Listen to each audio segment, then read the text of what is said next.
మీకు పుస్తకాలు చదివే అలవాటు ఉంటే ఈ గోపీచంద్ రాసిన అసమర్థుని జీవయాత్ర బుక్ మాత్రం ఎట్టి పరిస్థితిలో చదవకండి. సీరియస్గా చెప్తూ ఉన్నా.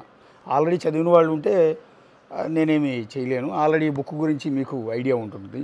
ఒక సినిమా చూస్తే ఒక గంట పాటు ఆ సినిమా ఫ్లేవర్ ఉంటుంది, ఒక రోజు పాటు ఉంటుంది, ఆ తర్వాత దాని గురించి మర్చిపోతాం. కానీ ఈ పుస్తకం నేను చదివి దాదాపు 18 ఏళ్ళు అయింది.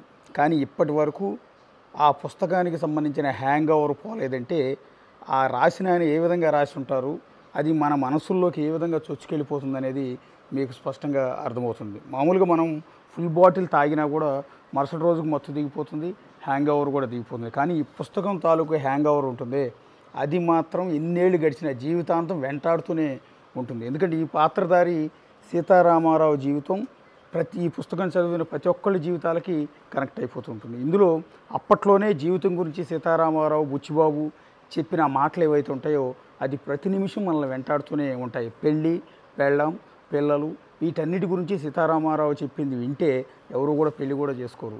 అలాగే రాజకీయ నాయకులు చేసే అవినీతి గురించి ఆ రోజుల్లోనే స్టేజ్ ఎక్కి ప్రశ్నిస్తాడు సీతారామారావు. అట్లాగే ఉన్న ఆస్తి అంతా పేద జనానికి పెట్టేస్తుంటాడు. బంధువులంతా రాబంధువులాగా పీక్కు తింటారు. చివరికి సీతారామారావు ఆత్మహత్య చేసుకున్నాడా, అతను అందరూ సమాజమే హత్య చేసింది అనేది మనకే వదిలేస్తాడు ఈ రచయిత.